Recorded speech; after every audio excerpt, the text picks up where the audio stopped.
Welcome back to the Deep Dive.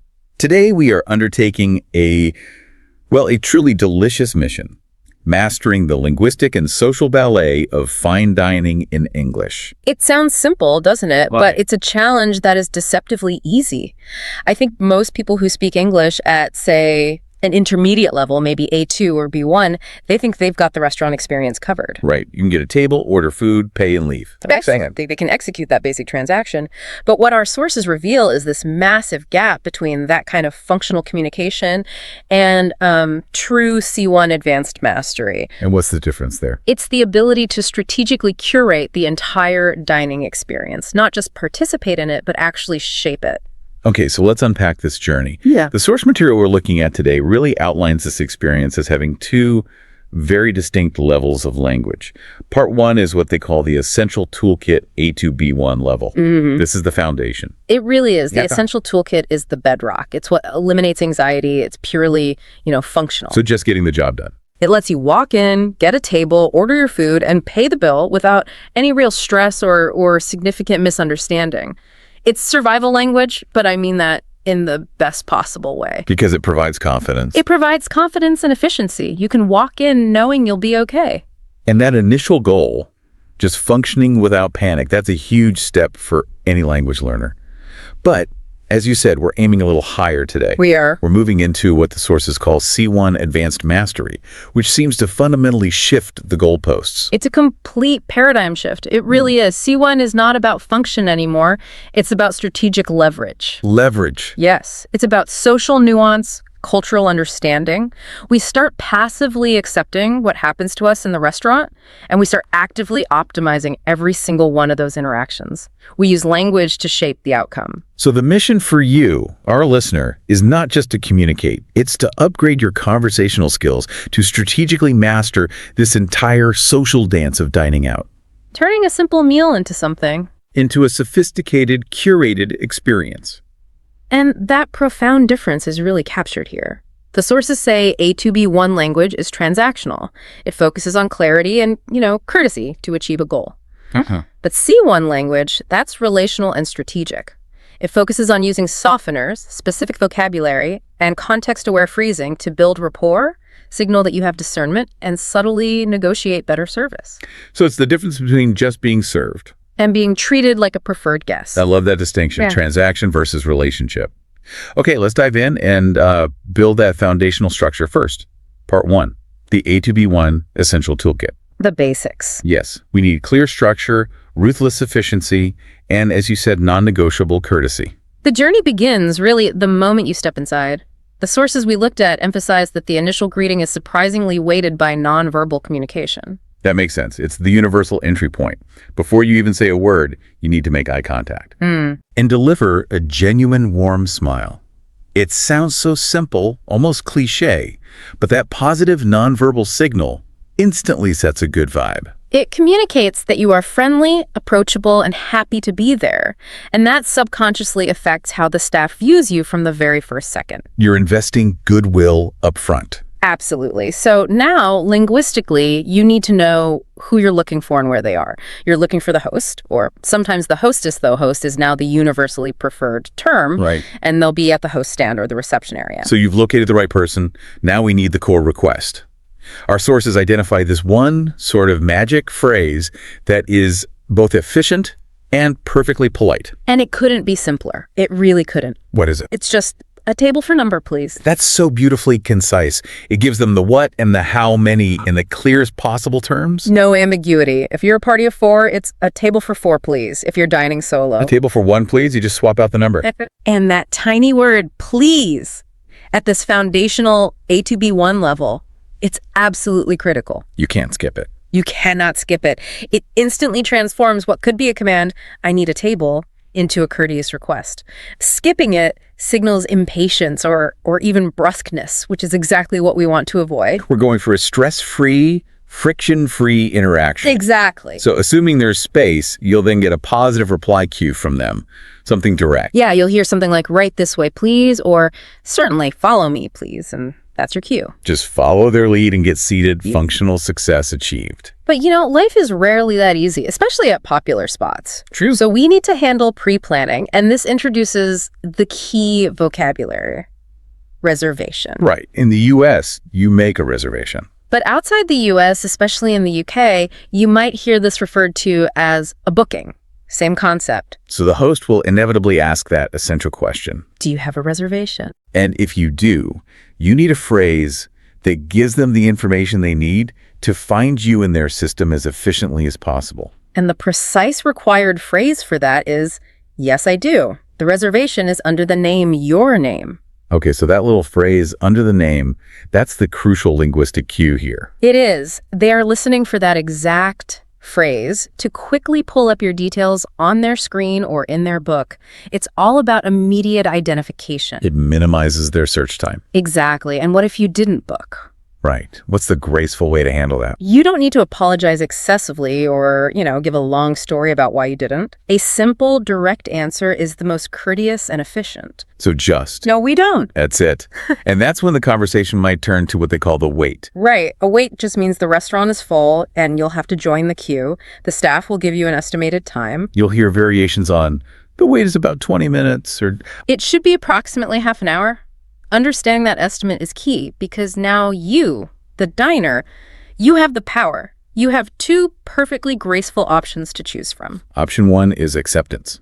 Simple and direct. Okay, well, wait. Maybe you go to the bar or the waiting area. And option 2 is declining politely if the wait is just too long for your schedule. And the crucial element here is the courteous exit. You don't just turn and walk out in silence. That can seem rude. Right. You say, thank you anyway, goodbye. It's clean, it's respectful, and it maintains that positive rapport you built with that initial smile. That's a great point. Leaving courteously is just as important as entering courteously. Absolutely. Okay, so we're seated and we have a menu. Now we need to identify the person who will be taking care of us for the meal. The server.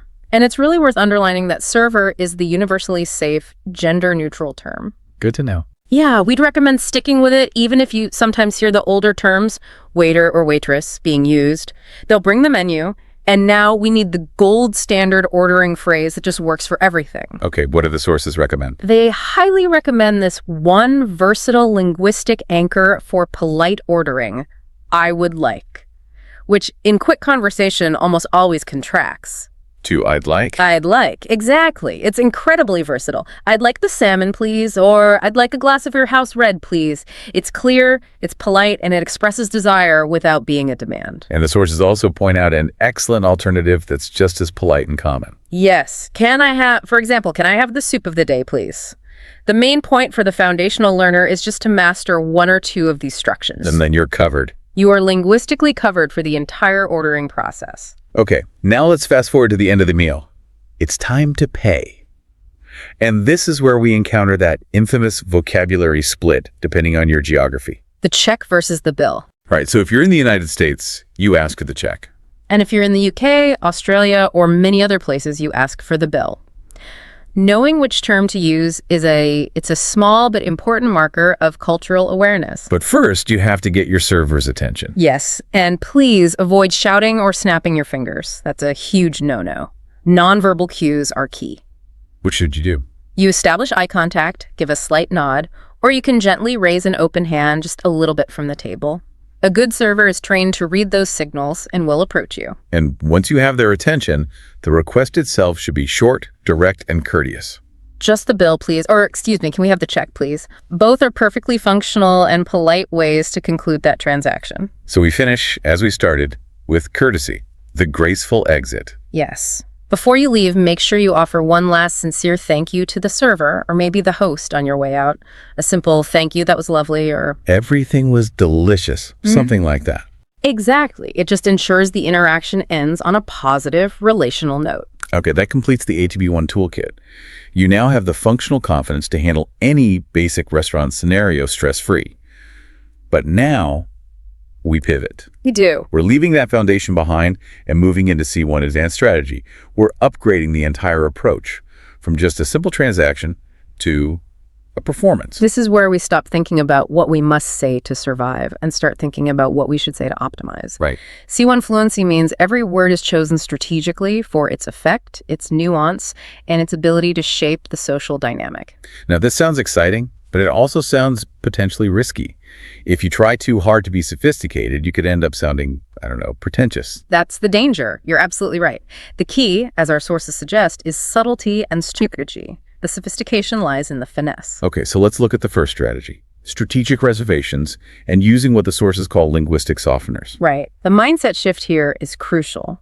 C1 is about shaping the experience, not just stating your requirements. So we need to use these linguistic softeners to signal courtesy and flexibility, which then subtly positions us as a preferred guest in the restaurant's eyes.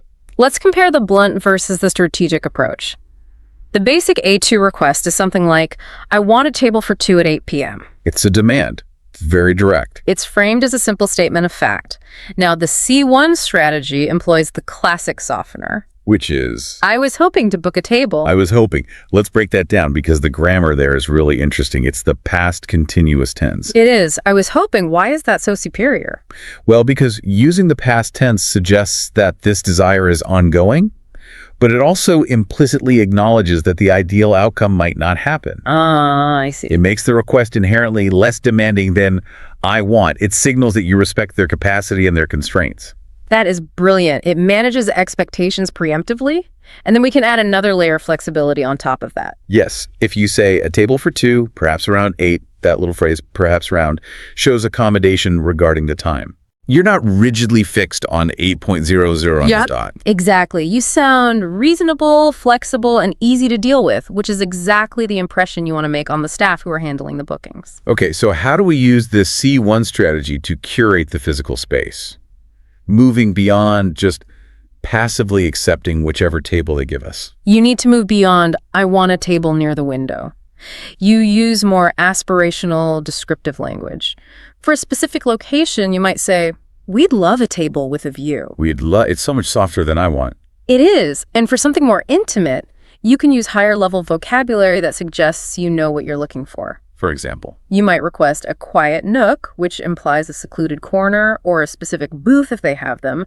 Using descriptive, specific terminology like nook or booth subtly signals that you're a discerning person, perhaps a regular patron of quality establishments. what about leveraging special occasions? Birthdays, anniversaries. How do we use that strategically without sounding like we're just trying to guilt the restaurant into giving us a free dessert? That is the ultimate C1 finesse maneuver. You have to mention it subtly, almost as an aside, treating it as pure information when you're confirming the booking details. Okay, so after the host confirms the basics, table for 2 Friday at 8 under Smith.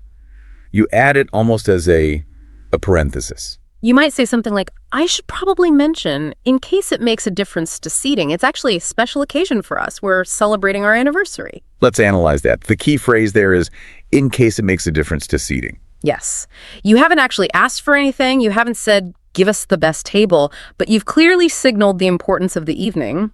So the strategic implication there is really powerful. You're priming the staff. They now know this is a high-stakes meal for you. Which encourages them to perhaps give you a marginally better table or some extra attention. But you never had to demand it. It leverages the occasion through subtle suggestion. Exactly. You provide them with the opportunity to delight you rather than demanding that they do so. Okay, so let's assume we use all our strategic softeners, but we still end up with, the worst table in the house. That happens. Maybe it's in the treaded thoroughfare, that busy, noisy path to the kitchen. How do we negotiate a change gracefully at that point? Okay, rule number 1, which cannot be stressed enough. Avoid direct criticism. Never say, this table is awful or it's too loud here. Why not? It just makes the host instantly defensive. You have to employ diplomatic language. And the sources suggest this brilliant strategy, the compliment-first strategy. Yes. You acknowledge something genuinely positive about the restaurant or the atmosphere first, and then you frame your request practically. So the compliment is your social buffer. It is. And you shift the focus away from your dissatisfaction with the table and onto a practical necessity that benefits you. For instance, if the table is noisy, you could say, wow, the atmosphere in here is fantastic, but I wonder if perhaps we could find a spot with slightly better acoustics. We were hoping to catch up properly tonight. I see the distinction. You're not complaining about the noise itself. You're focusing on your need for good acoustics to facilitate your conversation. It externalizes the problem. It makes you sound considerate of your needs, not just fussy about the location. Okay, let's test this. What if the table is right next to the kitchen door and it's busy and drafty? The classic thoroughfare problem. Yeah. You wouldn't mention the noise or the staff rushing by. I'd focus on comfort and temperature. So you could say, we are really looking forward to our meal here. However, there seems to be a slight draft just here. Would it be at all possible to move to a table a little more sheltered? You've targeted the draft using soft, non-accusatory language. and what if the issue is proximity? You're almost elbow to elbow with the neighboring diners, and you don't want them hearing your private conversation. In this case, you frame your desire for space as consideration for the neighbors. This is peak social maneuvering. So you aren't asking for privacy for yourself. No, you are protecting them from you. It's brilliant. How would you phrase that? That's incredibly subtle. You could say something like, this looks lovely, but I wonder if there might be a table with just a little more separation. We'd hate to impose on our neighbor's conversation. You're cloaking your personal preference in the guise of thoughtfulness. Exactly. It almost always works. This confirms that negotiating seating at the C1 level is all about mastering the art of the indirect request and respecting the restaurant's limitations. Okay, we are seated and we're comfortable. Now the server approaches. C1 means moving past that purely transactional relationship. We need to establish immediate rapport. Yes, the goal shifts immediately to recognizing them as a person, not a function. When the server introduces themselves, say, hi, I'm Daniel, I'll be your server tonight. What's the immediate C1 action? You use their name instantly. Instantly. Thanks, Daniel. Nice to meet you. This subtle acknowledgement is incredibly powerful. You've signaled that you listened, that you registered their identity, and that you respect them as an individual. And why does this one small action matter so much? The sources confirm this personalizes the interaction right away, and it activates a positive loop. There's a saying, attention breeds attention. I like that. Think about it. Servers are dealing with dozens of people who treat them like a nameless delivery mechanism. By using their name, you trigger a positive association, and often that translates into better, more attentive service throughout the meal. Besides that immediate acknowledgement, we should also practice what the sources call intelligent inquiry. Proactive questioning, inviting their expertise before you even think about ordering. So that is the classic C1 move. You ask a question that positions them as the expert. Instead of just jumping to your order, you ask about the specials. Right. Before we look at the wine, could you tell us if there are any specials this evening that aren't listed on the main menu? Now, why is this so strategic other than, hunting for a potential hidden gem? Well, it serves three strategic purposes. First, it acknowledges the server's role as an insider. They possess knowledge you don't. Second, it signals that you are an interested, engaged, and discerning diner who appreciates input. You are not a passive eater. And third, it opens the door to a conversation. The server is far more likely to check back on you frequently and with more interest if you have a dialogue, not just a list of demands. that makes perfect sense. You're setting the stage for collaboration, not just service. Exactly. And with that rapport established, let's turn our analytical eye to the menu itself. Right. At the C1 level, we have to recognize this is no longer just a list of ingredients. It is a carefully crafted piece of persuasive writing. It is. It's designed to evoke a narrative, a feeling, and, crucially, to justify the higher prices you often find in fine dining. We need to decode the specialized language of provenance and quality. Okay, let's start with a common one, artisanal. If you see artisanal bread or artisanal cheese, what's the subtext? It suggests care, tradition, small batches, and a high degree of skill. It's the linguistic counterbalance to mass-produced. It tells a story of human effort, not industrial automation. And terms like heritage or heirloom, which you often see applied to meats, grains, or vegetables. These imply older, traditional varieties, things that predate modern industrial standardization. They suggest deeper, more complex flavor profiles and authenticity. If you see heirloom tomato salad, you should mentally register richer flavor, higher quality, and probably a higher price. Now for the word we see everywhere in high-end dining, provenance? Provenance simply means the origin or the source. When a menu specifies lamb with provenance from the Scottish Highlands, it's signaling meticulous sourcing. The chef is showing transparency, control, and freshness. This term is key to the modern dining concept, isn't it? It is. It's a linguistic cue that the restaurant adheres to that whole farm-to-table ethos. It confirms quality control and often ethical sourcing. It's a huge indicator of the restaurant's philosophy. Okay, what about foraged? That word just screams exclusivity. It does. It implies rarity, seasonality, and a direct connection to the wild. Think rare mushrooms or wild ramps. This signals high effort, a limited supply, and therefore it justifies that exclusivity and a premium price point. Let's move from the source of the food to the technique. The descriptions of preparation are also part of this persuasive language. Let's tackle deconstructed. What does that signal? Deconstructed means the chef is being modern, experimental, or playful. They take familiar elements, say the components of a tiramisu, and they arrange them separately on the plate. So it's a bit of a mind game. It is. It signals innovation and technique, and it encourages you to engage intellectually with the flavor profile. And the high-tech French term sous vide, pronounced sous vide, it means under vacuum. Why would a menu highlight this cooking method? Because it's a direct promise of precision and technical skill. Sous vide involves cooking sealed food in a water bath at a very exact temperature. And the benefit to the diner? Is perfect, even. Edge-to-edge cooking. It results in unparalleled tenderness, particularly for proteins. When you read sous vide steak, the menu is promising you consistency and mastery over the process. So it's signaling quality through the process itself. And finally, those evocative verbs, they never just say cooked. Never. The verbs specify the how, and they hint at the glorious result. Pan-seared implies a beautiful, crisp brown crust achieved through high, quick heat. And for vegetables? Blanched. It promises that they retain their crispness and bright color, not a mushy texture. Cured signals a deliberate transformation of texture and flavor, often through salt or smoke, like cured salmon. So C1 menu reading really means understanding the underlying narrative of quality, care, and skill that the chef is presenting through these very strategic words. Absolutely. Now that we've decoded the menu, let's use our C1 language to actually place the order. Advanced ordering is a polite interrogation, not just a statement of choice. Right. Asking smart questions shows appreciation. It's not about being difficult. We need that soft opening. So instead of demanding details about the special, you invite a conversation. You'd say something like, I was intrigued by the market fish. Could you tell me a little more about it? And they describe the dish, say, it's pan-seared halibut with a light lemon butter sauce and seasonal vegetables. Now, you can show your sophisticated palate by drilling down politely, focusing on the balance and the texture. You could follow up with, oh, that sounds wonderful. Is the sauce very rich, or is it more of a light emulsion?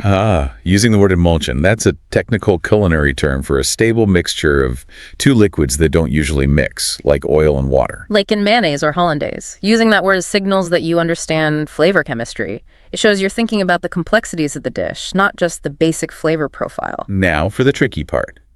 Special requests and modifications. How do we ask for changes, like swapping a side dish, without sounding like a demanding, difficult customer? The absolute key is to acknowledge the imposition. You have to recognize that you are asking the kitchen for extra non-standard work. So you use what I call the double linguistic softener. A double softener, what does that look like? You combine two softening phrases. So instead of swap the fries for a salad, you phrase it like this.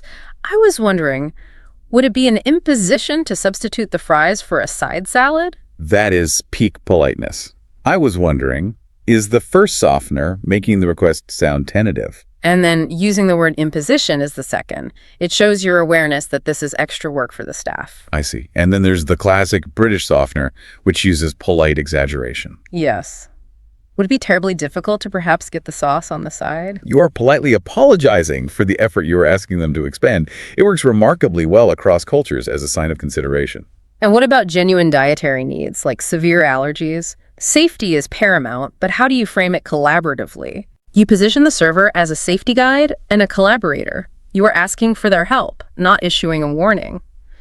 So for a nut allergy, you might say, I should mention, just so the kitchen is aware, I have a serious nut allergy. Could you possibly advise me on which dishes would be safest? That professional framing ensures clear communication and minimizes the risk. It does. Now, the graceful complaint. Something is genuinely wrong. the food is cold, or the fish is overcooked. We need C1 strategy to address this without any aggression. Start soft. Use those classic soft openers to cushion the blow. I'm so sorry to trouble you, but, excuse me, I hate to mention this, but you are apologizing for the necessary interruption before you even state the issue. And the language itself must be subjective. This is crucial. Focus on your personal experience, not objective fact. Absolutely. Never say, this steak is tough. That's an objective judgment that can lead to confrontation. Instead, you use qualifiers to remove the confrontation. For example, I'm finding my steak perhaps a little on the tough side, or this risotto isn't quite as warm as I might have expected. Using phrases like, I'm finding, or perhaps a little, makes it about your perception, not a definitive failure on the chef's part. it externalizes the issue again. And what if the order is just plain wrong? You received fish instead of the chicken you ordered. You frame it as a mutual misunderstanding. This removes any sense of blame. The brilliant strategy is to say, oh, excuse me, I think there may have been a slight misunderstanding. I thought I'd ordered the chicken. That's so good. It just smooths over the error, protects the staff's ego, and allows them to fix it quickly and without defensiveness. Precisely. Okay, this is the reward of C1 mastery. The ability to express true appreciation when the food is spectacular. We need specificity. How do we go beyond just saying delicious? Specificity signals appreciation and refinement. If something is beautifully made, showing great craftsmanship, you can use the word exquisite. The presentation was exquisite, or the balance of flavors was exquisite. And if the dish achieves near perfection, something truly transcendent. Then you can use sublime. You use this word sparingly, but it implies something mind-blowingly good. That combination of spice and sweetness was simply sublime. And what if you want to praise the chef's skill directly? You can call the dish a triumph. The way they prepared this simple vegetable is a triumph. Let's get into specific flavor types. For sharp, bright flavors like citrus or a strong vinegar. You might use piquant or zesty. The vinaigrette had a wonderful zesty lift. And for deep, strong, full flavors like a rich stew or a bold wine, the word is robust, a complex, robust flavor profile. And what about praising a dish for being delicate? That shows a truly refined palate because you're noticing the understated elements. That's when you use subtle. You'd say, there's a subtle hint of star anise in this sauce, isn't there? It elevates the whole dish. You're noticing the detail, which signals deep engagement. Okay, now for the really advanced territory. Texture and mouthfeel. For something smooth, rich, and creamy, like a perfect sauce or a panna cotta. You'd use velvety, a wonderfully velvety texture. This is a very positive description for smoothness. But let's dedicate some time to that fascinating, often misunderstood word, unctuous. Right. It sounds so negative in general English, almost oily or greasy. But in a food context, it's often a very high compliment. Absolutely. The confusion stems from its root, which relates to oil or fat. However, in cuisine, unctuous describes a rich, luxurious, usually slightly fatty or oily texture that is achieved through skill. Can you give an example? Think of a rich gravy, the skin of slow-cooked pork belly, or perfectly rendered bone marrow. It signals a deep, satisfying richness. You might say, the sauce achieved an amazing unctuous quality that clung beautifully to the pasta. So it's signaling satisfaction and mastery over difficult textures. What about the opposite? Something incredibly light and airy, like a delicate meringue or a chef's foam. For that, you might use ethereal. It suggests lightness, almost fleeting or non-material. The meringue was positively ethereal. It signals that the texture is almost unbelievable in its lightness. Using this lexicon shows you're engaging with the food on a deep, intellectual, and sensory level. Okay, let's talk about navigating the wine list and the sommelier. The C1 approach here is all about collaboration. It is. You need to appear knowledgeable enough to articulate your preferences, but remain open to the sommelier's expertise. Don't try to outsmart them, guide them. So we need the technical terms for wine structure. For a powerful, heavy red wine. You would ask for something full-bodied and robust. That signals high alcohol content and crucially strong tannins, the compounds that give wine structure and that dry, slightly bitter mouthfeel. And if I prefer something lighter on the palate? Then you specify that you want something with soft tannins or a lighter body. You are speaking their technical language, which narrows their search effectively. For white wines, it's often about the flavor profile and texture. Exactly. If you want a clean, refreshing white, you guide them with terms like crisp and zesty. You might also ask for good minerality. I need a deeper explanation of minerality. What does that actually mean when you taste it? Minerality is a term used to describe a certain non-fruit flavor or aroma.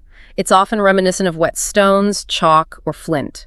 It usually signals high acidity and is commonly found in unoaked styles, like certain Sauvignon Blancs or Rieslings. So it's an indicator of freshness. Yes, and it often relates back to the soil's composition, the wine's own provenance, if you will. And if I prefer a richer, more complex white, then you suggest an oak influence or a buttery texture. This points them towards richer styles, like many Chardonnays which have been aged in oak barrels. Now, the most delicate maneuver, signaling your budget to the sommelier without actually saying, what's the cheapest bottle? The elegant, nonverbal price signal. It is an absolute necessity in C1 dining. You scan the list, you find a wine that is roughly in your desired price range, and you casually point to it. And you ask the sommelier. Could you tell me a little bit about this one?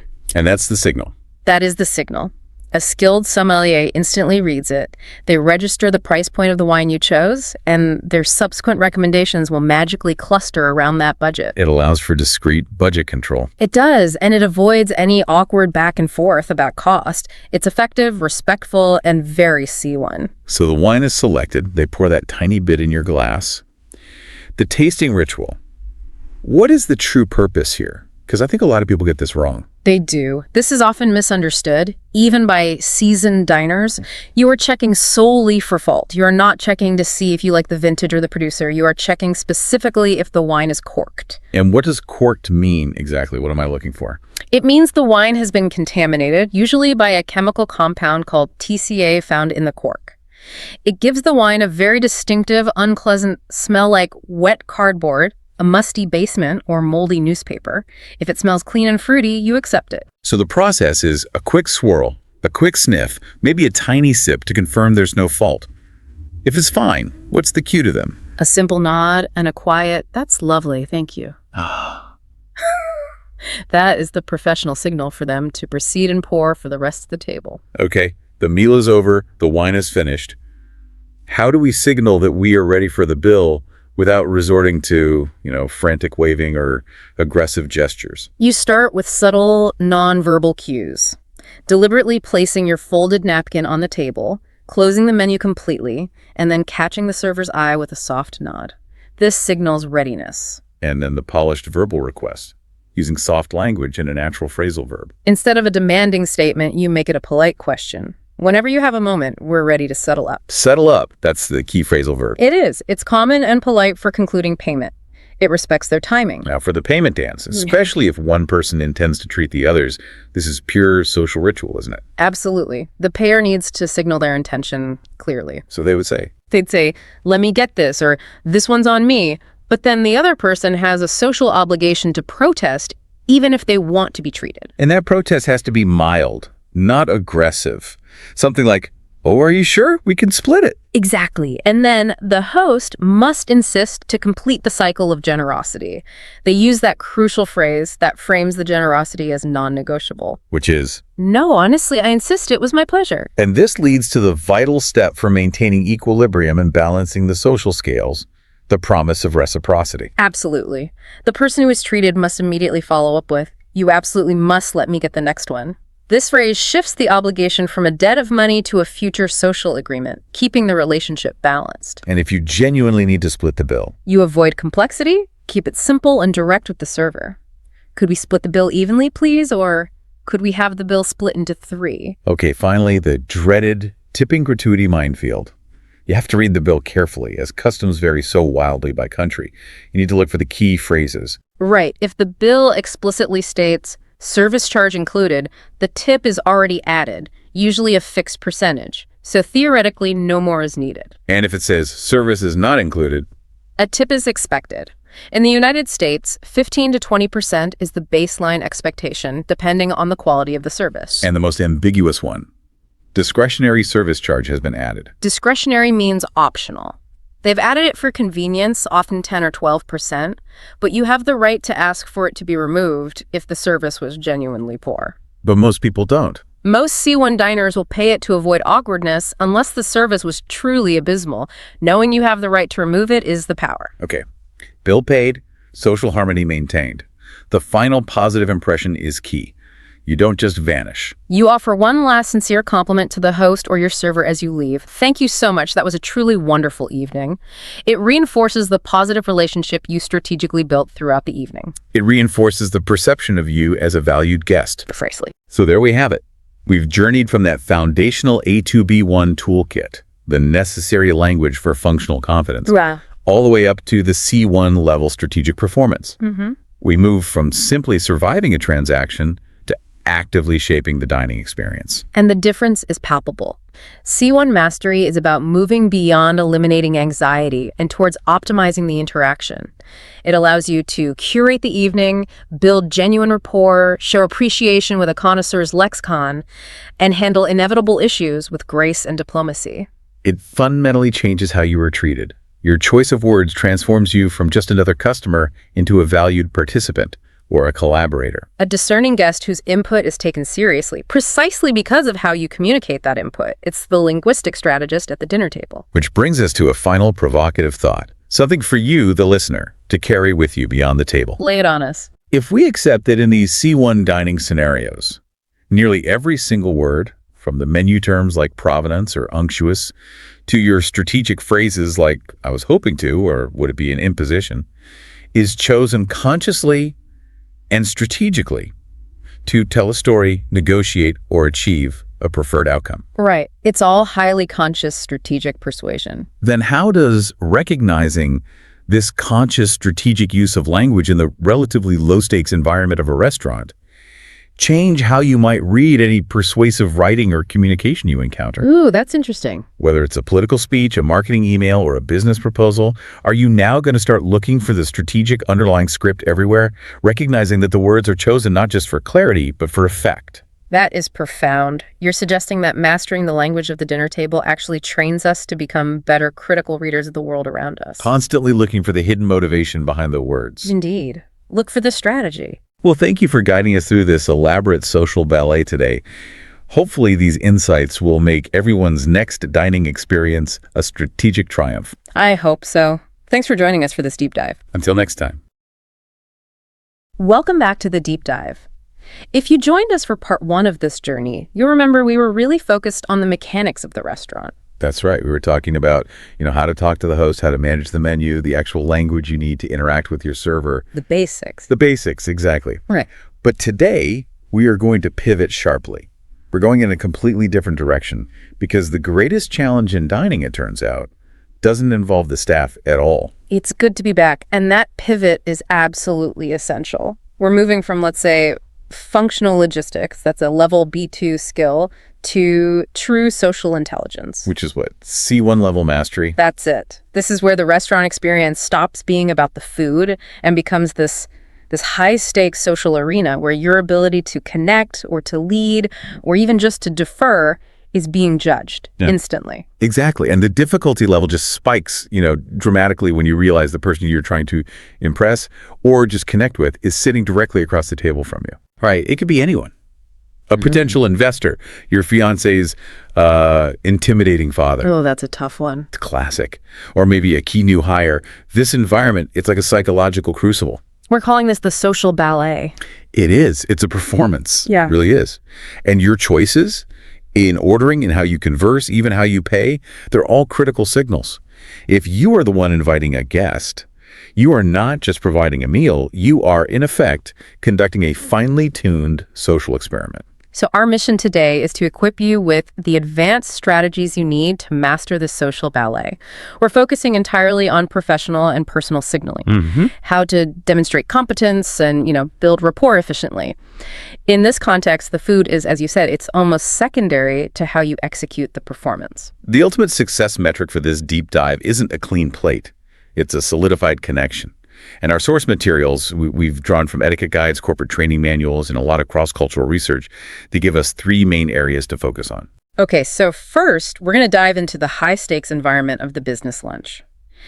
We'll detail the specific strategies for the host, which is about leading, and for the guest, which is about mirroring. Right, it's all about alignment under pressure. Then, second, we're going to confront that universal source of, linguistic terror, navigating the pronunciation trap. Oh, yeah? How to handle those foreign menu items without sacrificing your sophistication or just getting flustered. And finally, we're going to dissect what we're calling transactional elegance. We'll focus on the ultimate host power move, the stealth settle. The stealth settle. I like that. And we'll connect that strategy to some critical and often contradictory global etiquette codes. Things like tipping and the pace of service. It's a comprehensive look at how the subtle management of resources and interaction really defines your reputation. Okay, let's jump right in. Section 1. The high-stakes table mastering the business lunch. This environment, it fundamentally changes the objective of eating, doesn't it? It completely changes it, precisely.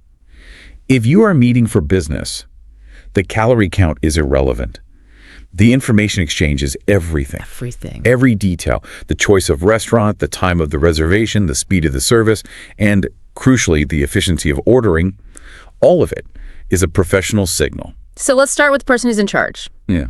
The host. If you're the one who issued the invitation, you own the experience. So what is the fundamental responsibility that dictates all of the host's strategy?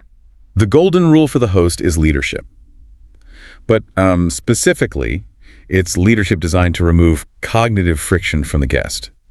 The primary strategic goal is eliminating what psychologists call decision fatigue. That concept is so critical. Decision fatigue. It's not just, being tired of choosing. It's a recognized psychological drain. How does a restaurant menu specifically trigger this in a high-stakes setting? Well, think about the process your brain goes through when you're looking at an unfamiliar menu, especially if it's long or uses a lot of specialized jargon. You're presented with dozens of these micro decisions. Which appetizer sets the right tone? Which entree is priced appropriately for the host to pay? Is this ingredient something I can easily eat while I'm talking? Or is it going to be messy? Exactly. Should I order a drink? Yeah. Every single one of those small logistical calculations takes mental energy. And if the guest is mentally allocating energy to whether they should order the $50 Dover sole or the $20 salad, then they are allocating less energy to actively listening to your conversation or contributing strategic insight. you've lost them. You've lost them. Absolutely. Our sources emphasize that in a business context, the host's job is to create a state of mental flow for the guest. The guest must be able to focus 100% of their cognitive resources on the purpose of the meeting. The connection, the deal, the interview. Whatever it is, if they are internally wrestling with the menu, you are failing as a host. So, okay, let's move immediately to implementation. The host must avoid those open-ended, generic questions that just shove the decision burden onto the guest. Things like, so what looks good to you? That is the opposite of leadership. It really is. And it also projects incompetence, frankly, regarding the venue you chose. You picked this place. You picked it. You should know it. Instead, the host must use what we call guided recommendations. This is the linguistic playbook for true control. You must frame the choices within known, vetted parameters. So give us the advanced language for that guidance. How do you sound curated but not, dictatorial? You lead by sharing your authority over the space. Don't ask what they want. Offer a choice between two pre-vetted, excellent options. Okay. So you might say something like, I've had their pasta specialty, the cacio e pepe, several times. It's superb. But if you're looking for something lighter, the halibut special today is also highly regarded. Are you leaning toward pasta or fish? Ah, okay. So you've just reduced maybe 20 potential choices down to 2, or I guess 3 if they ask for another option. Right. And in doing that, you've demonstrated familiarity with the venue, which signals professionalism and attention to detail, and you've eliminated that paralyzing effect of the full menu. And here's where a really crucial layer of professional signaling gets added, particularly when it comes to the budget. The money. The money. Our source materials heavily push the strategy of recommending the tree-fix menu for lunch appointments if one is available. The prefix suggestion. That's an incredibly efficient piece of communication, isn't it? It handles multiple anxieties at once. It is the ultimate stealth move in budget signaling. When you, as the host, initiate the conversation by saying something like, for lunch, I often find the prefix menu is the most efficient and excellent option, you have immediately achieved 3 things without ever uttering the word money. Okay, break down those 3 achievements for us. First, you've signaled efficiency. You respect your guest's time, and you want the service to move fluidly. Second, you've guided the decision, removing that fatigue we talked about. And third, and this is the most important part, you've established the acceptable price ceiling and the scope of the meal.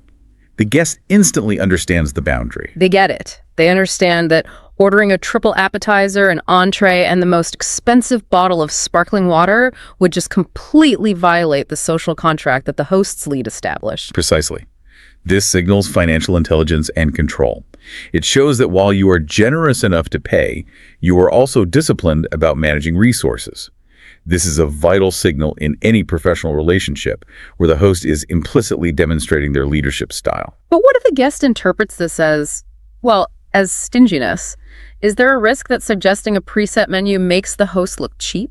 That is the risk, and it's why the framing is everything. You have to frame it around efficiency and quality, not cost. So it's about the language you use. It's all about the language. If you say, I suggested the prefix because it features the best 2 items on the menu and allows us to focus entirely on our discussion, the focus shifts to the value of the connection, not the price of the food. And if the guest still wants to veer off, They feel free to do so, but the host's baseline has been clearly and gracefully established. so the host leads by removing friction. Let's flip the script entirely. What is the non-negotiable strategy for the guest? The guest's strategy is entirely built on demonstrating alignment. The goal is to show the host, I am on the same wavelength as you. Okay. And this is achieved through mirroring the host. Mirroring, and in this context, it's more than just body language, although I assume that's part of it. Oh, it is. But here we're talking about matching the tone, the effort, and crucially, the expense level that's been set by the host. Right. If the host is treating the meal as a quick, functional working lunch, the guest must not treat it as a 2-hour celebratory feast. Exactly. If the host orders moderately priced items, maybe a bowl of soup and a sandwich, the guest must align with that perceived level of effort and expense. Any radical divergence signals a lack of social awareness or, even worse, professional entitlement. Let's delve into that extreme narrative that our source material flagged. It was called the career killer example. This is the ultimate case study in social divergence. It's a fantastic anecdote. It's drawn from an executive training manual. So imagine a highly selective interview scenario. The host, a senior VP, is pressed for time and is signaling a kind of professional asceticism. They order a grilled chicken sandwich and tap water. Simple, efficient. The candidate, on the other hand, is aiming to impress.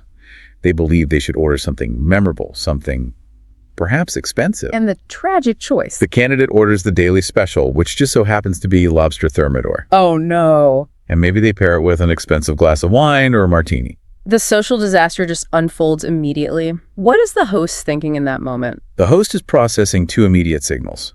First, this guest has fundamentally failed to read the room. The host signaled efficiency and moderation. The guest signaled indulgence and extravagance. A complete mismatch. Total mismatch. Second, the host feels tested. They feel like they're being used as a limitless resource. And the thought process is, if this candidate shows such disregard for my boundaries and my demonstrated effort in a simple lunch, how will they respect company resources or strategic direction in a complex business scenario? It's an immediate, unspoken breakdown of trust and alignment. If you can't mirror the host on a $30 meal, the host assumes you won't be able to mirror them on a multi-million-dollar strategy. The relationship is poisoned before the food even arrives.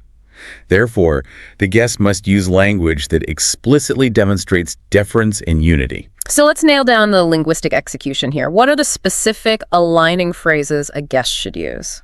The best phrases defer to the host's judgment, and they minimize the cognitive effort of ordering. So instead of listing their own choice, the guest says something like, that sounds excellent, I think I'll have something similar. Something similar? Or, I'll stick with the soup and salad like you recommended to keep things light. The phrase something similar is really key there. It indicates you respect the host's boundary and their pacing, but without necessarily ordering the exact same dish. Exactly. You're showing unity while still retaining enough choice to satisfy your own preferences. That's right. It demonstrates C1 level maturity. You understand the social hierarchy of the meal, you respect the host's lead, and you are signaling that your priority is the conversation, not maximizing the expense of the meal. This subtle deference is a huge professional advantage in the early stages of a relationship. And this mirroring, it extends beyond just the menu, right? It must involve the pace of the meal itself. Absolutely. Mirroring nonverbals is critical. If the host is taking small, deliberate bites and focusing primarily on the conversation, the guest must match that pace. If the host reaches for their phone, you pause your action. If the host is leaning in, You match that posture of engagement. You become a sympathetic vibration. That's a great way to put it. You're proving you are attuned to their rhythm. This entire section is just a powerful reminder that dining is merely a backdrop for a professional performance. We've covered leading, deferring, and alignment. Now, let's move to a specific high-anxiety area that can derail all this careful planning. A great transition. We're shifting from the psychology of rapport to the psychology of language insecurity. Section 2, navigating the pronunciation trap. This is that universal moment of panic. You see a menu item, say a French description or an unfamiliar ethnic dish, and you immediately know that attempting to pronounce it publicly carries a major risk of embarrassment. We're talking about things like gnocchi. Pâtisserie, foie gras, prosciutto. The list goes on and on. The dilemma is real. On one hand, you want to project sophistication, suggesting you're worldly enough to know these items. On the other hand, the fear of mispronunciation triggers this cascade of anxiety. It does. And the subconscious fear is that mispronouncing a word will instantly lower your perceived status. It'll make you look unsophisticated or uncultured in front of the very people whose respect you are trying to earn. Right. A momentary slip can undermine 20 minutes of impressive conversation.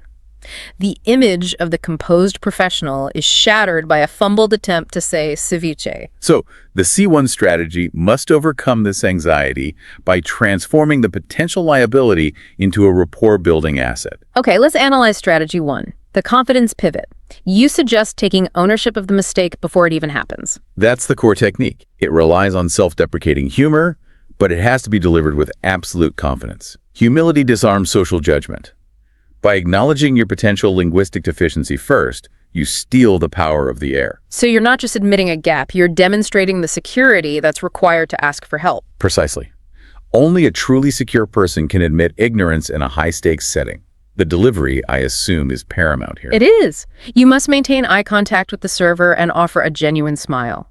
Your body language has to signal confidence, not confusion. The verbal cue needs to be precise. What's the linguistic formula for that?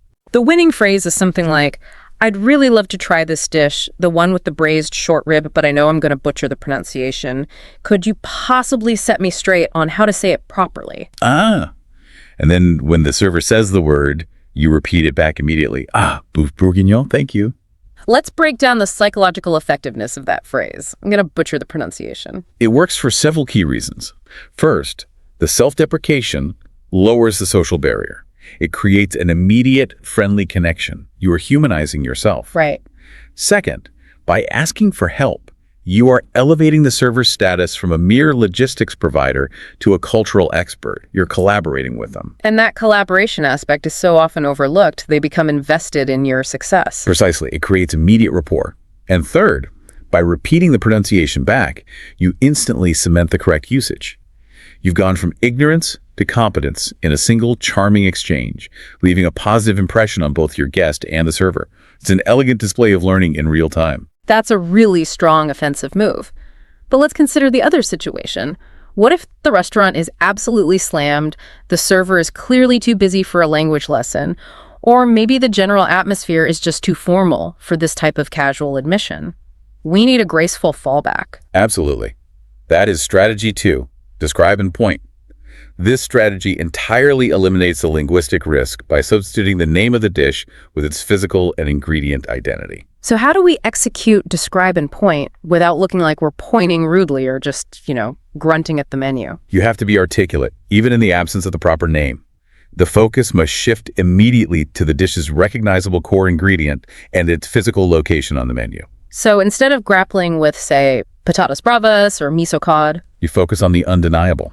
You hold steady eye contact with the server, maybe gesturing subtly with an open palm toward the section of the menu, and you say, I'll take the sea base entree, the one listed just above the chicken dish. Or, I'm looking at the potato appetizer here. Exactly. The server knows exactly what you mean because they know the menu visually. The transaction focuses on the substance, not the label. It's a flawless defensive maneuver. You maintain command over your order, you get the dish you want, and you avoid that career killer gaffe. The silence where the foreign word should be is filled instead with confident direction. It demonstrates command of the situation, even if you don't command the French language. I think the key takeaway from this section is that social intelligence is knowing exactly when to deploy humility, like with the confidence pivot, and when to deploy efficiency with describe and point. Both are acts of command, just delivered differently. A perfect synthesis. Now that we've covered ordering, rapport, and these linguistic hurdles, we move to the final act of the social ballet, the transactional elegance of payment. This brings us to Section 3, Transactional Elegance and Global Context. We are talking about managing the money without letting the money manage the mood. Precisely. And this starts with the ultimate display of forethought and generosity in a high-stakes meal. The stealth settle, the ultimate host power move. Define the impact this move is designed to create. What's the goal? The stealth settle is designed to elevate the meal above commerce. It is reserved for the host who wants to impress by completely removing the transactional awkwardness of payment. The goal is to make the entire event feel like a purely social investment, a gift of time and connection. And the problem it solves is that typical awkward period when the server drops the bill. You have the fight over the check, the fumbling for credit cards. The silent period while the machine processes the transaction. It just breaks the flow of conversation. And the stealth settle eliminates that debt clock feeling that starts ticking the moment the check arrives. It allows the final minutes of conversation to remain focused on the connection and the next steps, not on logistics. So timing and discretion are everything here. Walk us through the step-by-step execution. Okay, step 1 is the timing. You have to initiate this after coffee has been served, or maybe when dessert plates are cleared, but before the conversation completely winds down. The host excuses themselves with a natural, unalarming reason. Like, I just need to step away for a moment. Something simple. They are using the restroom excuse as a cover for a strategic maneuver. Okay, step 2. Step 2 is the interception. The host intercepts the server or the manager away from the table. This is crucial. This transaction should never be visible or audible to the guest. You have to be proactive and discreet. And the conversation with the staff, it must be brief and crystal clear. What are the non-negotiable instructions you give them? You present your card immediately and give specific, succinct instructions. You might say, please take care of this now. Add a 20% tip, and I only want the receipt to sign brought back to the table. No check folder, please. Right. You might even add, please do not interrupt us unless I signal you. That instruction, no folder at the table, that is the operational detail that guarantees the secrecy of the settle. The folder is the symbol of a pending transaction. It is the operational signature of the move. By removing that symbolic artifact, the host ensures the table dynamic remains purely social. The transaction is happening in the background, out of sight. So the host returns, casually rejoins the conversation, and within a few minutes, the server subtly drops the signed receipt slip near the host, who signs it quickly while continuing the discussion. The guest is oblivious. The payoff arrives when the guest, as the conversation naturally concludes, makes the polite, customary inquiry, shall we get the bill? And the host then delivers the perfect, casual reply, maybe with a slight wave of the hand. Oh, don't worry about that. It's already been taken care of. The psychological impact on the guest must be profound. It demonstrates superior foresight, deep generosity, and control. It says, your comfort and our connection were so important that I handled the necessary complexity quietly so you wouldn't have to devote a single thought to it. It's the pinnacle of elegance and professional control. It defines the host as organized, generous, and mindful of their guests' time and focus. And this move can be just as impactful in a high-stakes date or an important dinner with in-laws as it is in business. Now, that entire strategy assumes a pretty standard service model, one where the host is expected to initiate and pay, but that structure is not universal. We have to pivot to global context. Cultural fluency over linguistic fluency. Absolutely. Yeah. The C1 strategy for dining internationally is rooted in research, not instinct. The rules of engagement change dramatically, and applying American behavioral code abroad can lead to immediate and serious offense. Let's start with the most fraught area, the tipping danger zone. The contrast between the U.S. and Japan is often cited, but let's really flesh out the mechanism of offense. Okay. In the United States, tipping is an economic expectation. It is mandatory, and 20% is the baseline. The failure to tip is interpreted not as ignorance, but as an active, hostile statement against the server's performance. Right, because the service industry's economic model relies on it. It's an ingrained part of the social contract. Now, contrast that with Japan.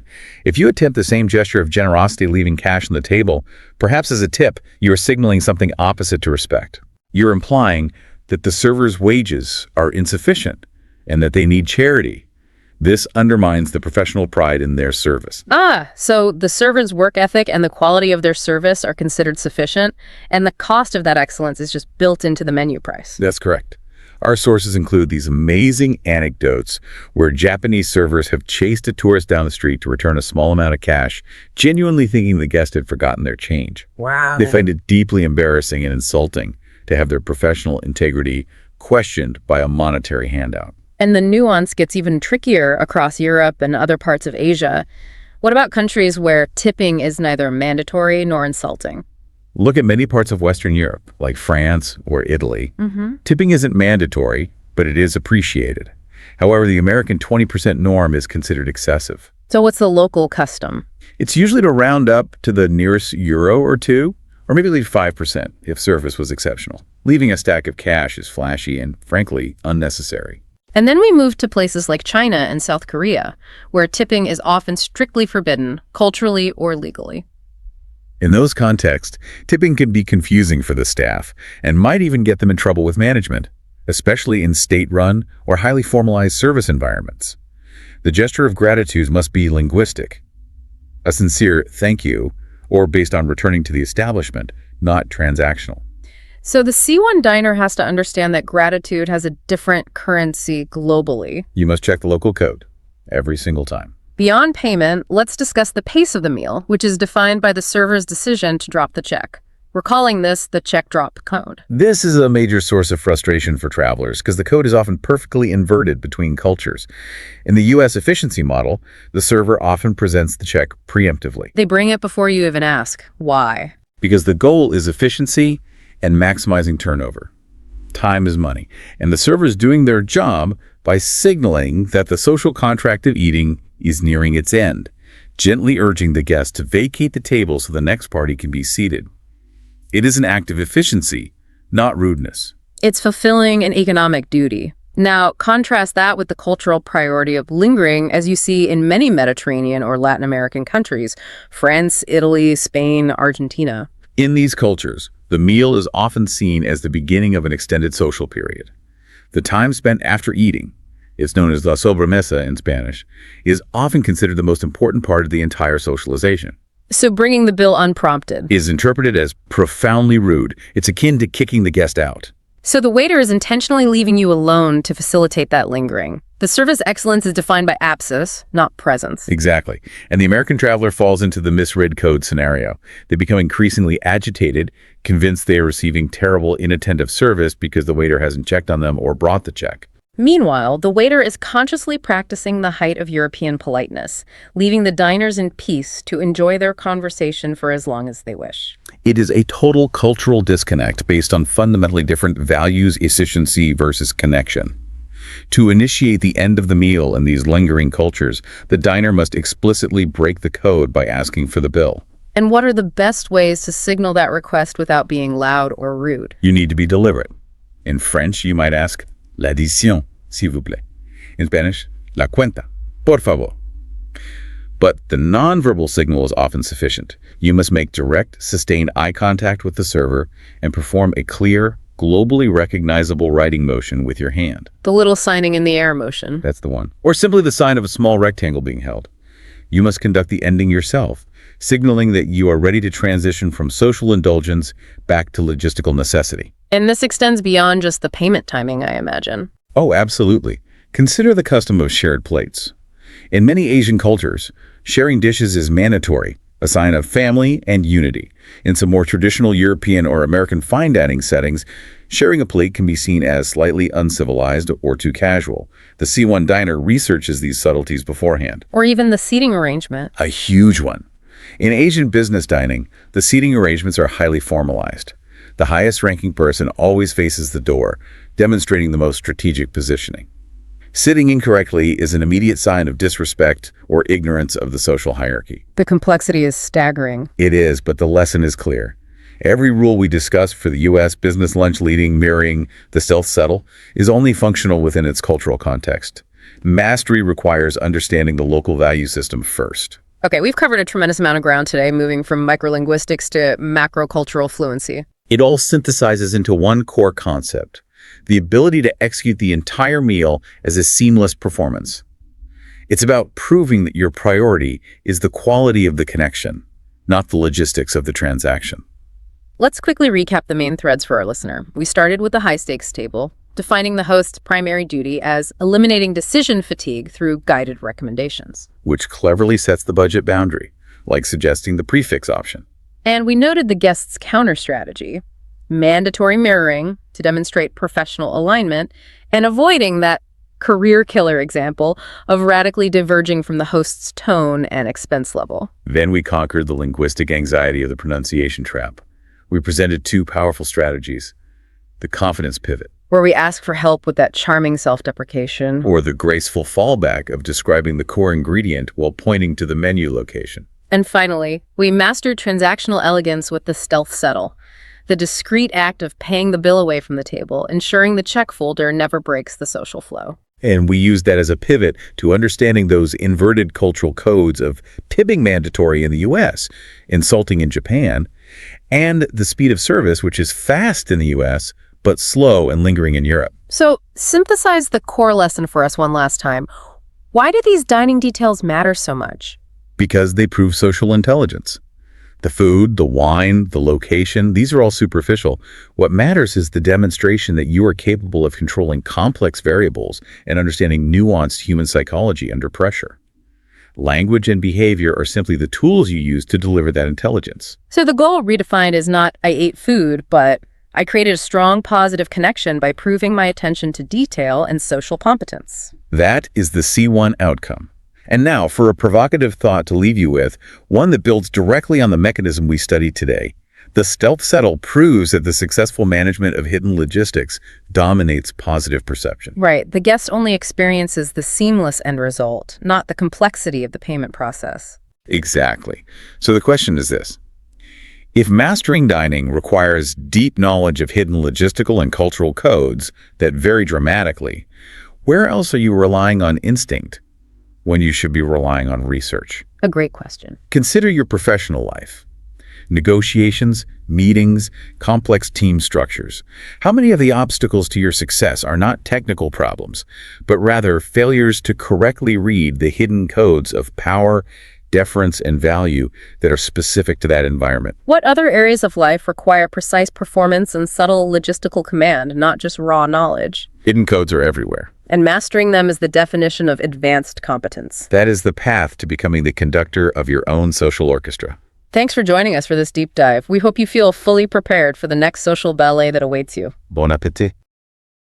Welcome back to the deep dive. We've spent a good amount of time in our previous deep dives really talking about the craft of ordering. Ordering exquisitely, yes. Exactly. How to talk to the sommelier, how you manage the conversation at the table, all of those, social dynamics that really elevate a simple meal. Turn it into an event.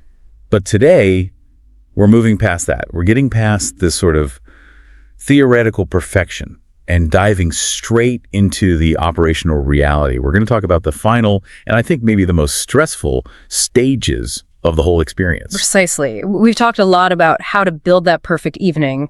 Now we have to confront what happens when it risks falling apart. And it inevitably does sometimes. Yeah, it does. So this deep dive is all about those high stakes moments, the ones that really test your composure. We're talking crisis management. We're talking about that crucial skill of communicating without speaking a word. The silent language. And then finally, how to put your experience into words, powerfully in that online review. I love that framing you use, social ballet mastery. It's perfect. It's just performance and grace and just this innate understanding of the whole choreography of the restaurant. That's the goal. So our mission today, it's really split into 3 acts, right? First, crisis management. Then we uncover the semaphore of the table. And finally, mastering that nuanced vocabulary for the online review. If you can approach dining as a seasoned participant, not just a passive consumer, you really do gain control over the unexpected. Right. We want you, the listener, to go from that feeling of panic in a high-pressure situation to feeling, composed. That sense of effortless control. Okay, let's unpack this. And I think we have to start with the absolute worst-case scenario. The moment that just shatters the whole atmosphere. I don't know where you're going with this. The moment of cold, hard financial vulnerability, the payment failure. The server comes back to the table and says your card is declined. It is the ultimate social trap, isn't it? It's so deeply rooted in our, societal expectations of financial competence. Oh, yes. That moment, the server returns the card and says, "I'm sorry, this seems to have been declined." The entire energy at the table it freezes. Everything stops. You go from being the successful, confident diner to suddenly having your financial legitimacy questioned in public. The shame factor is it's immediate and so intense. And the natural reaction, the one we all have if we're not trained, is pure defensiveness. Right. You want to blame something else, but we do it so poorly. We'd say things like, there must be some mistake. I know I have the funds. And that just makes it worse. It turns the server into this unwilling investigator of your personal banking. Yeah. And that defensive posture, it creates an adversarial relationship. It just escalates the visibility of the problem. You have to remember, in this environment, the highest form of etiquette is making sure the experience for everyone else, your guests, the staff, even the tables next to you, remains seamless. Undisturbed. Exactly. And a public argument about your bank balance is the complete opposite of that. It's not the C1 approach. So the key strategy here, as our sources lay it out, it's a crucial psychological defense. Yeah. You have to immediately and smoothly dissociate yourself from the failure. So how do we do that? How do you actually execute that? You have to shift the failure. You shift it from being a personal deficiency to an impersonal, external, systemic error. Okay. You become the customer who's just being inconvenienced by the technology, not the one who can't afford the meal. You blame the tech, the network, the chip, the bank, anything but yourself. That immediately lowers the temperature for the server, I would imagine. Instantly. They don't have to manage your shame anymore. They just have to manage a technical ticket. Yeah. But do they actually believe you? Or is this all just a performance for the table? It's a performance for everyone, but it's a necessary one. And, in this day and age, it's a very credible one. Servers deal with tech failures constantly. That's true. Chip readers fail. Wi-Fi drops. Banks flag high-value transactions. So the credibility of this glitch strategy, it all hinges on your delivery. How you say it. Exactly. If you deliver the line with panic, or you're defensive, or you have that forced tight smile, it just reads as a lie. But if you deliver it with this calm, almost bored assurance of someone who deals with incompetent technology all day, then it just becomes a minor inconvenience. a simple minor inconvenience. So the crucial component here is the linguistic tool itself. What is the specific phrasing? What do we need to deploy to make this dissociation completely seamless? Okay, so you have to deliver the line with a calm, maybe a gentle sigh. You're suggesting mild irritation at the whole banking infrastructure. Right. The specific phrase is, "That's odd. There must be a glitch with the chip. Let me try another card." Let's focus on that one word, glitch. I really appreciate the power that is packed into that one specific piece of technical jargon. Why is glitch the perfect word? Why not mistake or error? Well, glitch is technically neutral. It's completely impersonal. A mistake can imply human error, your mistake, the banks, the servers. Someone's at fault. Yes. But a glitch suggests a random, unpredictable, tiny malfunction in a huge, complex digital system. It's ephemeral, couldn't be prevented. It just suggests the system is usually reliable, but today, right now, a little piece of code misfired. So by naming it a glitch, you're saying the failure is non-specific, non-personal, and temporary. Exactly. It also gives you, I think, immediate social capital. By smoothly suggesting it's a technical error, you're communicating competence. You're saying, I know how the system works, and I'm already solving the problem. Yes, you haven't frozen up. You haven't outsourced the problem to the poor server.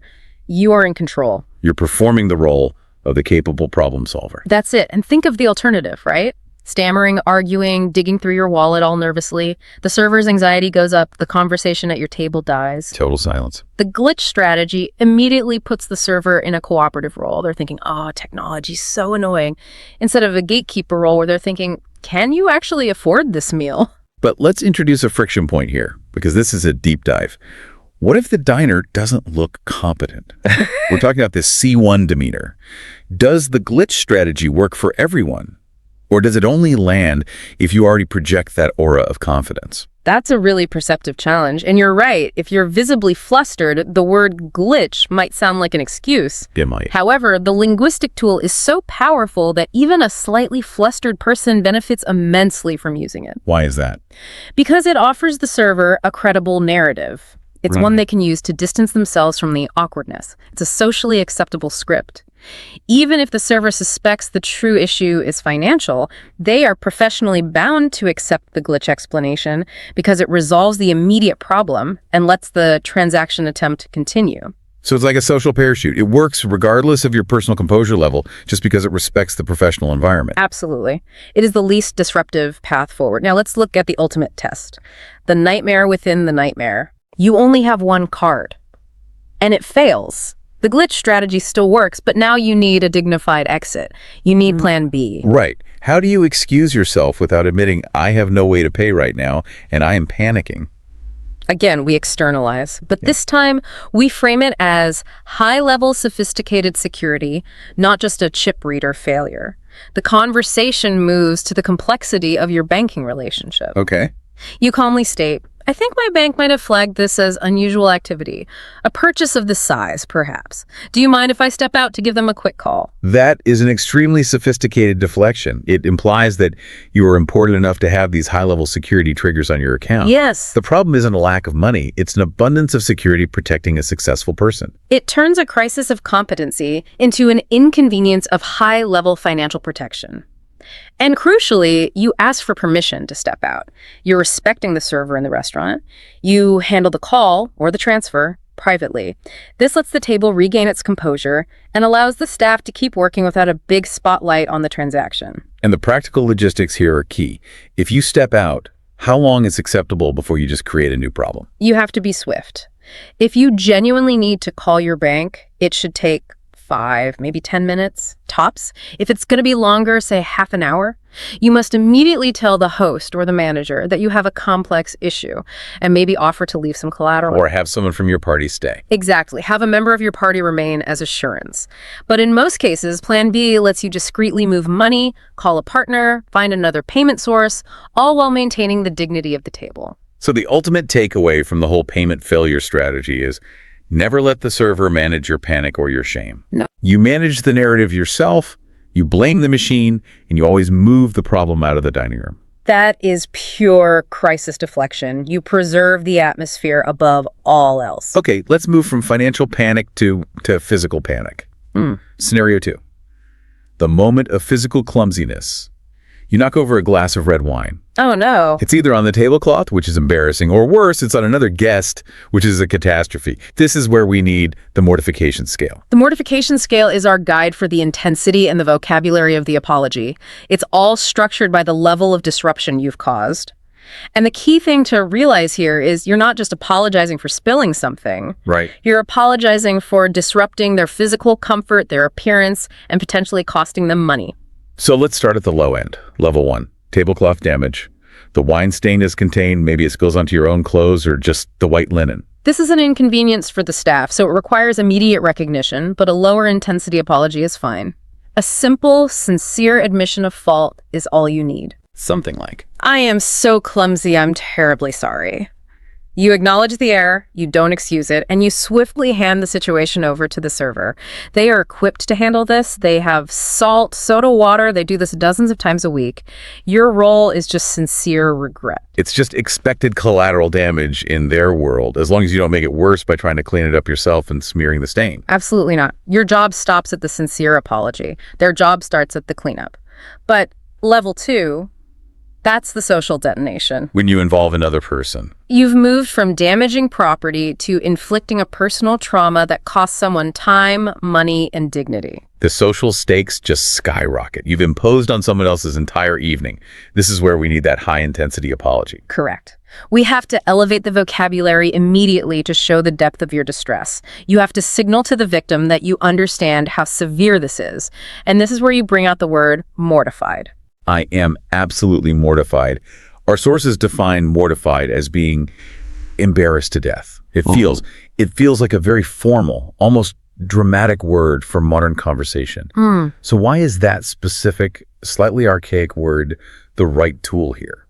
Because apologies can often ring hollow. If you just say, I'm sorry, the victim might just hear, I regret this inconvenience. It sounds dismissive. It can. When you use mortified, you're using an antiquated, dramatic word that signals you are suffering the highest emotional price, embarrassed to death.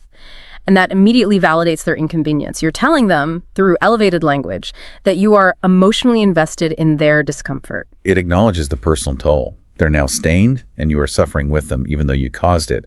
It changes the dynamic from perpetrator and victim to two people dealing with a crisis together. Precisely. It allows the victim to feel seen and validated in their frustration. But the high-intensity apology, that's only the first part of the strategy. It has to be immediately followed by a firm, concrete offer to remedy the situation. You do not wait for them to ask. You insist. You have to seize control of the resolution. So what's the phrasing for that immediate, unconditional remedy? The line has to be delivered with firmness, with certainty. Please send me the dry cleaning bill, I insist. Or maybe, I will ensure this is covered. Please tell me where I can send the funds. That immediate, concrete offer is so essential to diffuse the anger, isn't it? It shifts the focus from the spill to the resolution. It is the moment you buy back the social friction you just created. If you hesitate, if you say something like, I can pay for the dry cleaning if you send me the bill, you sound passive, almost resistant. But you're hoping they won't. Exactly. But the unconditional insistence, I insist, that demonstrates you accept full financial and social responsibility for your blunder. And that combination, the elevated distress with the word mortified, plus the unconditional immediate promise of resolution, that is the definition of grace under fire. It is. You're not just hoping they forgive you, you're actively purchasing the restoration of dignity for both of you. It lets the guest move on, knowing the problem is solved, and it allows you to regain your own composure without that lingering shame. This is what distinguishes a seasoned diner. But let me ask a counter scenario here. What if the victim is very polite? What if they insist, oh, it's nothing, don't worry about it? Yeah. How do you handle that refusal without losing the social capital you just earned? That's a common one. The etiquette requires you to offer twice and firmly. No, truly, I am mortified. Please allow me to take care of it. Okay. If they refuse a second time, then you respond, that is incredibly gracious of you. Thank you. I truly apologize for the disruption. You have to acknowledge their grace and accept their refusal, but you've already demonstrated your commitment to solving it, which is the whole point. Excellent. So we've covered talking our way out of financial and physical trouble. Yeah. Let's shift gears completely now. From these loud, stressful crises to the silent, secret language of the table. Ah, yes. This is where social ballet mastery is expressed most elegantly. The semaphore of the table. It's the nonverbal code you use to communicate your intentions to a highly trained waitstaff. Right. You manage the pace and flow of service seamlessly, and it shows respect because you are communicating in their professional dialect. And the most common interaction where this is vital is that basic status update. I am just pausing my meal. I need to step away, or I'm mid-conversation, but I am absolutely not finished. The signal is, do not take my plate. The signal for pausing relies on creating an inverted V, or a triangle, using your cutlery right on the plate. That's the visual indicator that the plate is still active. Walk us through the specific mechanics of that inverted V. You place the knife on the right side of the plate and the fork on the left, or you can switch it. The key functional requirement is just that the tips of the cutlery should meet, creating that open V shape. And where on the plate? Usually near the center, but the crucial part is that they're resting entirely within the boundaries of the dish. The inverted V visually looks like the meal is still open, doesn't it? Or that the conversation with the food is ongoing. That's a perfect way to put it. It communicates that the diner is just taking a temporary reprieve. It is a universally understood signal in formal dining that the plate is still active and should not be cleared. It seems like an essential tool, especially if you're a slow eater or deep in conversation, or you've stepped away for a long phone call. It is. And contrast this with the novice habit of resting the fork on the table and the knife on the plate. Which is messy. It's messy, and you risk dropping the utensil. The V shape is clean, it's contained, and it is unambiguous. Now let's contrast that with the definitive signal. I am finished, I want the plate gone, and I want the table cleared for the next course or for the bill. That is the universal code, the parallel placement. Once that knife and fork are set down parallel to each other on the plate, the staff understands the dish is complete. The lines communicate finality. And this is where we get the clock-face terminology. That's right. It's most often called the 4.20 position, if you imagine the plate as a clock face. Both utensils are parallel, with the handles resting near the bottom right of the plate, and the tips pointing toward 10 or 11 o'clock. And there's another one. The other common one is the 6.3D alignment, where they're parallel at the bottom center of the plate. Functionally, why is that parallel arrangement so important for the staff? Why is it so definitive? It's the most pragmatic arrangement for clearing a plate. A server needs to grasp it swiftly and securely. When the utensils are parallel, they're contained. Right. The server can easily place their thumb over the junction where the handles meet the plate rim, and that secures the cutlery so it won't slide or clatter when they lift it. It's a professional courtesy. You're making their job easier and cleaner. Let's spend a moment on the subtle regional variation that I think confuses a lot of people, the times. Fork prongs, up or down. This is an excellent point for a deep dive because it links directly to historical etiquette. We have two major traditions here. In Europe, especially with that strong French influence, you'll often see tines down. Why is that? This preference dates back to highly formal table settings where the plate was a clean, flat surface for the server to grasp. Also, when flatware had crests or elaborate engravings on the back, placing the tines down allowed that decoration to be presented upwards. So it maintained the aesthetic of the table. Exactly. It's the continental style. Conversely, in the US, and often in more informal settings around the world, it's far more common for the tines to face up. It's just seen as more pragmatic, less complicated. And you avoid snagging on the linen. You do. So if I'm in a very formal European restaurant, I should lean towards tines down to show respect for that tradition. But in a contemporary American setting, tines up is perfectly fine. Precisely. But for the purpose of just communicating closure, the specific orientation of the tines is secondary. The key functional element that speaks the silent language is the parallel arrangement itself. That's the main signal. Whether the tines are facing the ceiling or the floor, those parallel lines communicate one thing. I am finished. So mastering the silent code means you're not just dining, you're actively participating in the choreography of the restaurant. You are. You're ensuring your rhythm isn't interrupted by a plate being cleared too soon, and you're showing genuine respect for the staff's profession. It creates a seamless dining experience that benefits everyone and minimizes those awkward interruptions. Building on that nonverbal communication, let's look at the napkin rule. This is a small, often overlooked detail that I think carries immense weight in the social ballet. Where do you put your napkin when you leave the table? This is a definitive etiquette litmus test, and it's where so many well-meaning diners get it wrong. The default action is usually to just put the napkin on the table whenever you stand up. Right. But this signals an action you might not intend, and it often confuses the staff. So let's define the rule for pausing. I'm just stepping away, a short restroom break, a private phone call, and I fully intend to return. Where does the napkin go? The napkin must go on the chair. Specifically, if it's a padded chair, you fold it neatly and place it toward the back or the side. If it's a bench, it goes neatly beside your setting. Okay, why the chair? What signal does that send to an observant waiter? It signals very clearly, this seat is occupied, I will be back shortly. The napkin is a physical marker claiming your territory. It indicates the meal flow is just interrupted, not over. I see. Placing it on the chair lets the staff know they shouldn't clear the water glass or the bread plate or the setting, and they shouldn't rush to prepare the table for the next reservation. And practically, it protects the cloth napkin from absorbing any crumbs or spills left on the tabletop. That's the practical element. It keeps the soiled part of the napkin discreetly against the chair, away from the food service area. Okay, so now let's talk about the rule for ending the meal. The definitive, final signal that I am done, ready to pay, and leaving. And that is when you finally place the napkin on the table. On the table. Correct. You place the napkin on the table, and you don't fold it meticulously. That suggests you expect them to reuse it, which is the wrong signal. You place it loosely, maybe slightly crumpled, to the left of your plate or on the cleared space. And placing it on the table signals. It definitively signals that the meal is over. That table setting is now available for clearance and for resetting. It is the final signal in the entire dining sequence. It's the counterpart to the parallel cutlery. You know, I realize I've been signaling the end of my meal every single time I got up to use the restroom. It's a common mistake. The staff must have thought I was having a very long, very complicated exit strategy. It's a slightly amusing thought, but it highlights exactly why these small, subtle details matter so much. The staff are trained to look for these cues. If a table of 4 all stand up and place their napkins on the table, the staff will be there within minutes with the bill. But if 3 put them on the chair and 1 puts it on the table, they know that one person is definitely leaving, but the core party is still active. This level of detail elevates you from just an average guest to an informed participant.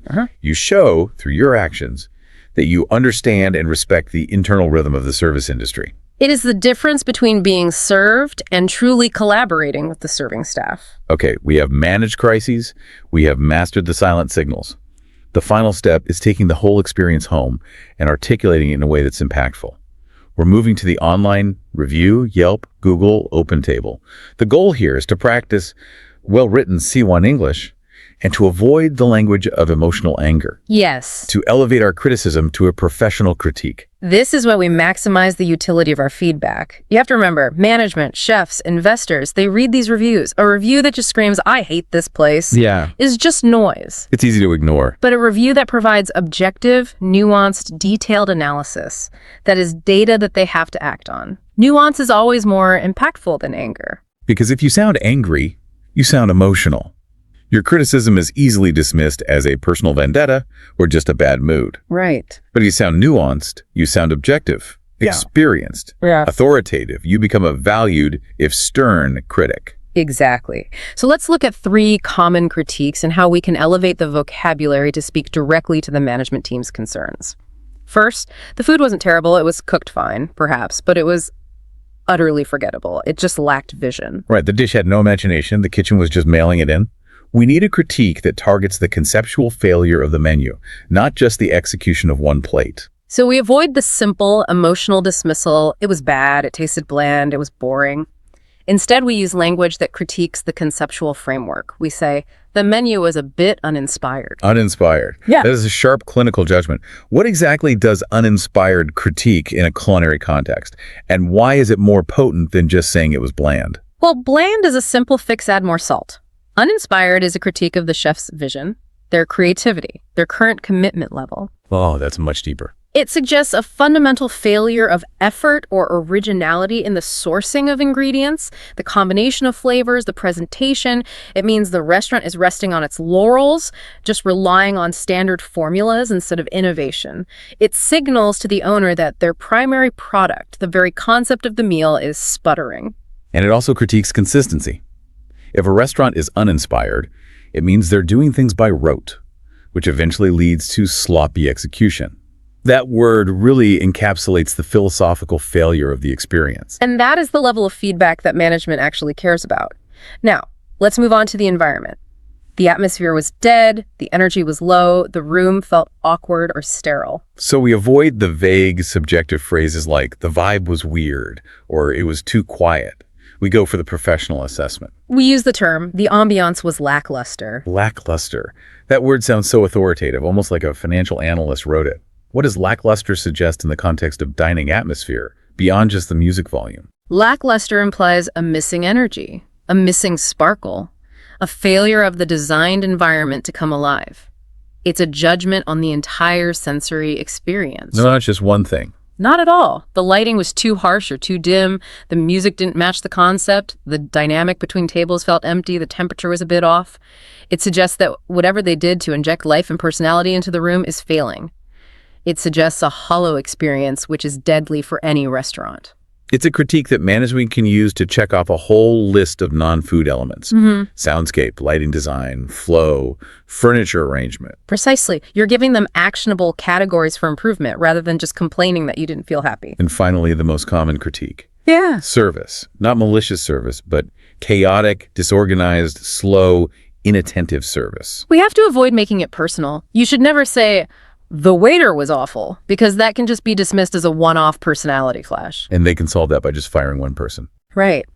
The critique has to target training and system failure across the board. The professional critique is, the service lacked polish. I find that incredibly potent. Lacked polish. It's so objective. Let's break down the 3 distinct failures that are implied by that single phrase. Absolutely. When service lacks polish, it implies a systematic failure in 3 areas: timing, sequence, and anticipation. Okay, let's start with timing. Timing failure means the pace was just wrong. The meal was too fast, they're rushing out the appetizers before you've even finished your drinks, or it was too slow, you're waiting 20 minutes for a water refill, or 30 minutes between courses when the restaurant isn't even busy. And sequence failure. Sequence failure is about the choreography of the meal. The classic example is clearing one guest's plate before the rest of the table is finished. I hate that. Or serving wine by reaching over someone's shoulder instead of stepping to the right side. It's the technical ballet of service breaking down. And finally, anticipation, Wait. which is really the hallmark of great service. Anticipation failure means they didn't see the silent cues. They didn't notice the empty water glass, they missed the parallel cutlery sign, or they failed to notice you trying to catch their eye for 5 minutes. Lacked polish suggests a failure of refinement in all these areas. It tells management their training program needs an overhaul. So in negative feedback, we're using this advanced, objective language, uninspired, lackluster, lacked polish to replace emotional venting. This maximizes the impact and forces the restaurant to take it seriously. You move from being an anonymous complainer to an essential quality control reviewer for them. But it's just as crucial to elevate the positive comments. It's so easy to just say, the waiter was nice, but we need to find the highest compliment you can pay the hospitality industry.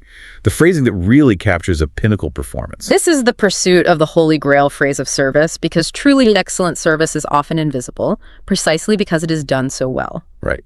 It is the ultimate compliment you can pay to that delicate balance a service professional has to maintain. So what is it? What is that holy grail phrase that captures that perfect equilibrium? The staff were attentive without being intrusive. That is the pinnacle. It manages to link two things that seem contradictory: attentiveness and non-intrusion into one seamless, perfect whole. Let's really analyze why this phrase is so powerful for management and for staff morale. Well, attentiveness means anticipation. It means the staff is constantly monitoring the table with their peripheral vision. Your water glass gets refilled just before you realize it's empty. They see the V-shape on your plate and respect the pause. Exactly. They are present and noticing every cue you send, often before you consciously send it. This requires intense focus and training. It's that feeling of never needing to ask for anything. It is. But the second part, without being intrusive, is just as critical. Intrusion is the sin of hovering. It's asking, how is everything, every 3 minutes, interrupting the flow of your conversation. Or reaching across the table constantly. Yes, it makes the diner feel observed, scrutinized, hassled, rather than served. It creates this social pressure. It takes away the privacy of the table. It does. So to be attentive without being intrusive means the staff achieved the perfect equilibrium. They were present precisely when needed, to clear a dish, to refresh a drink, and they were invisible for the 90% of the time you were focused on your company and your meal. That phrase just captures the absolute height of professionalism that every restaurant strives for. If you put that in an online review, management knows exactly who's performing at a peak level. And for the staff, reading that phrase is gold. It validates the intense, demanding work of performing that invisible service. It communicates to everyone that you understand the highest standard of service, not just that you like the person serving you. It elevates the entire narrative. So we've fully dissected the high-stakes end of the restaurant experience. We manage crises by learning to blame the glitch and using the power of mortified, backed up by a concrete remedy. We mastered the silent language, the difference between parallel cutlery for finesse and the chair napkin for pausing, including the nuance of tines up versus tines down. And we gave our listeners the tools to navigate these challenges with dignity and to communicate complex critiques using sophisticated vocabulary like uninspired, lackluster, and lacked polish. This knowledge ensures you are never caught flat-footed, whether you're facing a technical failure or just trying to silently communicate with a busy waiter. You become an educated, participating collaborator in the social ballet. This knowledge enhances your whole experience and elevates your connection to the entire dining ecosystem. It's about being an educated participant who understands and respects the choreography. Absolutely. So next time you dine out, try just one of these strategies. Use the parallel cutlery sign to get your plate cleared without a single word. Or if a minor issue pops up, remember the glitch phrase to maintain your composure. You will instantly feel that shift in confidence, and I think the respect from the staff. And to leave you with one final thought, based on the strategies we've talked about today, specifically that idea of maintaining dignity by externalizing minor failures, We spend a lot of time on how to blame the technology, the glitch, instead of ourselves when a card fails. Right. So how does that mastery of dignified deflection, that smooth framing of a personal slip-up as a system error, how does that transfer to professional or family interactions outside of a restaurant? Well, think about applying that same composure when you're facing a minor social or professional slip-up, a forgotten email, a delayed deliverable, maybe a momentary memory lapse in a big meeting. Okay. Instead of defensively apologizing and taking on the full weight of the failure, how can you smoothly frame it as a communication hiccup or a system logistics issue? You maintain your professional composure and you shift the focus immediately to the solution. That's interesting. That transference of dignity and solution orientation, that is the real social power of the C1 approach. It keeps the focus on the outcome, not on the blame. Food for thought indeed. Thanks for diving deep with us.